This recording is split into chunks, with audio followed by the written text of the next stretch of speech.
Hi everyone. तो आज हम बात करेंगे UIIC के इंटरव्यू की, जो कि मेरा 18 मई को था मुंबई में। और मैं उस टाइम मतलब टेलीग्राम में मैंने अपडेट दे दिया था कि क्या क्या मतलब पूछा गया था ये वो, लेकिन आज मैं वीडियो बना रहा हूँ। उस टाइम वीडियो नहीं बना पा रहा था, इसलिए मैंने उसमें एनालिसिस दे दिया था। आज बात करेंगे कैसा क्या इंटरव्यू रहा, क्या प्रोसेस रही और क्या पूछा गया, क्या मतलब माहौल था वहाँ का, सारी चीज़ों की बात करेंगे। तो मुंबई में इंटरव्यू था, सेंटर एक ही था मुंबई में, सबको पता होगा कि मरीन ड्राइव के पास था। ठीक है, सबसे पहले अगर आप वहाँ पर जाते हो तो 1 घंटे में डीबी हो जाता है आपका, क्योंकि वो बहुत कम कम लोगों को बुला रहे हैं। 1 महीने तक इंटरव्यू चल रहा है ना, तो आपको 5-6 लोग, आई थिंक 5-6 तो नहीं, 8-10 लोगों को बुला रहे हैं एक शिफ्ट में, टोटल 20 लोगों का ले रहे हैं शायद। ठीक है, तो 1 घंटे में आपका डीबी हो जाएगा और अगले 1 से 1.5 घंटे में आपका इंटरव्यू हो जाएगा, मतलब टोटल 3 घंटे में आप फ्री हो जाते हो। ठीक है, अब मेरा मैं 1:30 बजे रिपोर्टिंग टाइम था, 18 मई को इंटरव्यू था, तो मेरे को लगभग 1 घंटा लगा होगा डीबी करने में। उसके बाद 1.5 घंटे के बाद 1.5 घंटे में इंटरव्यू हो गया। ठीक है, सबसे पहले इंटरव्यू पैनल की बात करूँ तो वहाँ पर 4 पैनल मेंबर थे, 2 फीमेल थे, 2 मेल थे। ठीक है, मेल दोनों साइड में बैठे थे, फीमेल सेंटर में थे। और एक अच्छी बुरी खबर उनके लिए जो हिंदी वाले हैं, कि जो फीमेल है उनकी टोन प्योर मराठी है, शायद हिंदी उनको नहीं आती। मतलब उनकी टोन इंग्लिश में भी आपको मराठी टोन सुनने को मिलेगी। वो सर जो थोड़े से स्ट्रिक्ट साइड पे थे, वो काफ़ी अच्छी मतलब बोल रहे थे, उनकी टोन हिंदी से मैच कर रही थी, मतलब उनकी इंग्लिश क्लियरली समझ आ रही थी।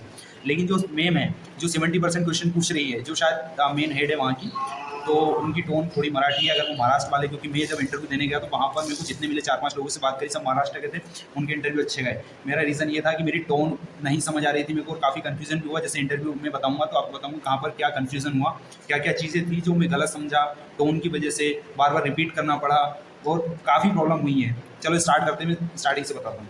सबसे पहले मैं कमिंग सर, ठीक है, एंटर किया। उसके बाद मैंने विश किया, सर ने बैठने को बोल दिया। सबसे पहले मैम जो मेन हेड थी, उन्होंने ही पूछा कहाँ से आए हो आप, तो फिर मैंने बताया कि MP से आए, इस ज़िले से आए। फिर उन्होंने पूछा कि कितना किलोमीटर है, तो मैंने बोला 700 किलोमीटर मैम यहाँ से। किससे आए हो, ट्रेन से आए मैम, और कब पहुँचे हो, तो मैंने कल कल आफ्टरनून में पहुँचा हूँ। ठीक है, 12 बजे। उसके बाद क्वेश्चन पूछे गए। अब अगला क्वेश्चन डायरेक्ट ग्रेजुएशन से था, क्योंकि मैंने एग्रीकल्चर इंजीनियरिंग किया है, तो मेरे से पूछा कि आपने एग्रीकल्चर क्यों चूज़ किया। अब एग्रीकल्चर का मैंने जो आंसर प्रिपेयर किया था वहाँ पे आंसर किया मैंने, यहाँ तक अच्छा समझ आ रहा था। तो उसके बाद एग्रीकल्चर में जॉब क्यों नहीं की, ये अगला क्वेश्चन था। ठीक है, फिर उसके बाद पूछा कि जैसे ग्रेजुएशन को मेरा टाइम हो गया, तो आप इतना मतलब आपका गैप का रीज़न पूछा कि आप तब से प्रिपेयर कर रहे हो, कि आपके कितने एग्जाम्स क्वालिफाई हुए हैं। तो मैंने मैम को बताया कि मैम 10 से ज़्यादा एग्जाम्स के फाइनल राउंड में अपीयर हो चुका हूँ, लेकिन फाइनल लिस्ट में अभी तक नहीं हुआ है। तो बोले रिसेंटली किस में हुआ, उनके IPS क्लर्क में मैं आउट हुआ था रिसेंटली, तो वो बताया उनको। फिर बोले कि इंश्योरेंस एग्ज़ाम में क्या आपका कहीं हुआ सिलेक्शन, कोई इंश्योरेंस एग्ज़ाम भी क्वालिफाई किया है, तो वही LIC ADO का मैंने बता दिया कि फाइनल राउंड में उसमें भी रह गया था मैं। ठीक है, उसके बाद उन्होंने पूछा मुझसे कि फार्म मशीनरी के बारे में, क्योंकि फार्म मशीनरी मेरा स्पेशलाइजेशन था, फार्म मशीनरी क्या होता है। तो उनको फार्म मशीनरी में पूरा एक्सप्लेन किया कि क्या होता है। ठीक है, मतलब जो भी एग्रीकल्चर इक्विपमेंट्स यूज़ होते हैं फार्मिंग, क्रॉपिंग, फार्मिंग करते ऑपरेशन करते टाइम, तो उनको सब फार्म मशीनरी बोला जाता है। जो छोटे छोटे आप मशीन ले लो, या बड़ी हार्वेस्टर तक चले जाओ, कोई भी सब फार्म मशीनरी के अंडर ही आएंगे। तो ऐसा करके, और जो भी अच्छे से प्रिपेयर किया था वो वहाँ पे किया। उसके बाद उनका क्वेश्चन था कि जो प्लास्टिक शीट्स होती है वो फार्मिंग में यूज़ करते हैं हम, जनरली फार्मिंग कई टाइप के होते हैं, तो प्लास्टिक शीट भी यूज़ की जाती है क्रॉप पौधों को लगाने के लिए ऐसा। तो उसका रीज़न क्या है, तो उसका रीज़न तो मेरे को पता था, फिर मैंने उसको बता दिया वहाँ पे, जो भी है कि मॉइस्चर कंजर्व करने के लिए और डिसीज़ वगैरह से प्रिवेंट करने के लिए। ठीक है, सनलाइट से डायरेक्ट सनलाइट कॉन्टेक्ट ना हो, UV रेस से बचाने के लिए, ऐसा करके बताया था उसको। उसके बाद उन्होंने पूछा था कि जो स्लोपी फार्मिंग होती है, स्लोपी लैंड पे हम लोग जो फार्मिंग करते हैं उसको क्या बोलते हैं, तो ये टेरेस फार्मिंग बोलते हैं। उस टाइम मेरे को याद नहीं आ रहा था, तो इसको मैंने सॉरी बोल दिया। ठीक है, उसके बाद सॉइल के टाइप पूछे कि आपके एरिया में कौन कौन सी सॉइल बोई जाती हैं, तो वो सॉरी कौन कौन सी सॉइल पाई जाती है, तो मैंने बोला मैम ब्लैक सॉइल है।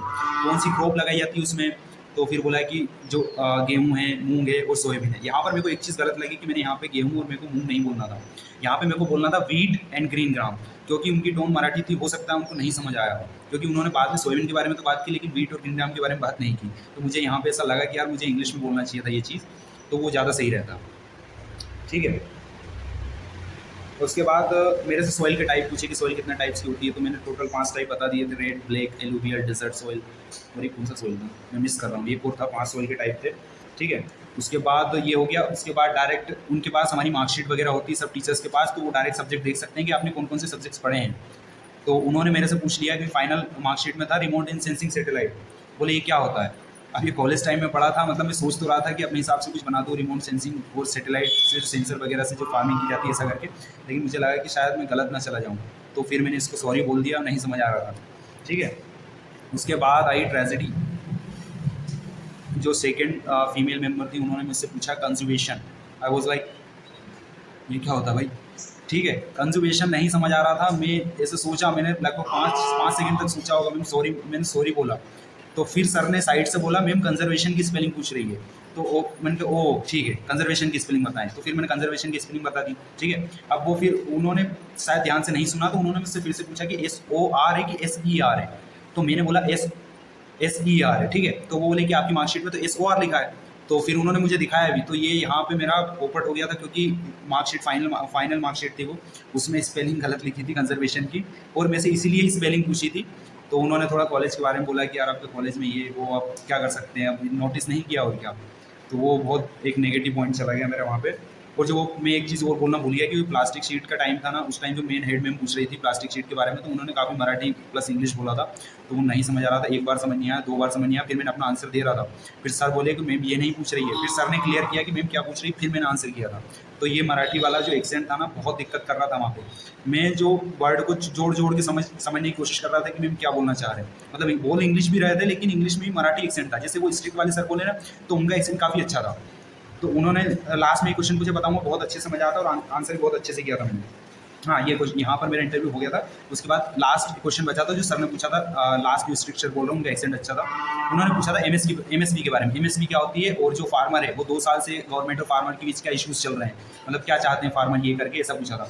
तो एमएसपी मिनिमम सपोर्ट प्राइस मैंने बताया कि ये होता है सर, जो कि एक मिनिमम फिक्स रेट होता है किसी क्रॉप के लिए, जो सेंट्रल गवर्नमेंट डिसाइड करती है। ठीक है। आप बोला है कि क्या, तो क्या एमएसपी पे सब क्रॉप नहीं मिलती है, तुम्हारे उधर कितनी क्रॉप पे मिलता है? मैंने कहा सर 1-2 क्रॉप पे मिलता है, उसके बाद नहीं मिलता है, ये जनरली हमें प्राइवेट मंडी में बेचना पड़ता है। तो फार्मर के बीच क्या इशू चल रहे हैं, फिर उसको एक्सप्लेन किया कि फार्मर एमएसपी को मैंडेटरी करना चाहते हैं, कि उस पर लॉ बने कि इसके नीचे कोई भी क्रॉप नहीं खरीदी जाएगी, और भी जो 2-3 इशूज़ थे वो सारे एक्सप्लेन किए।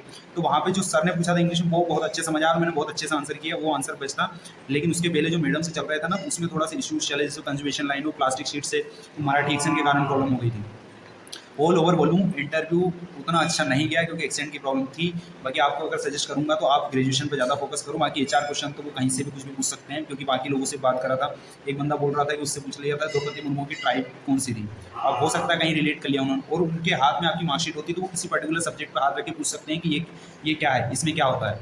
तो आपको हर मार्कशीट के सब्जेक्ट्स के बारे में पता होना चाहिए, मतलब ज़्यादा तो नहीं इन डेप्थ, पर एक डेफिनेशन तो पता होना चाहिए कि क्या है। जैसे मेरे को रिमोट एंड सैटेलाइट सेंसिंग का आइडिया होना चाहिए था कि क्या है। अब वो उतना नहीं पढ़ा मैंने बेसिक्स ऑफ फार्म मशीनरी के बारे में, farm mechanization and farm power के बारे में पढ़ लिया था, बस ज़्यादा डिटेल में नहीं गया था, तो यही मेरी गलती थी।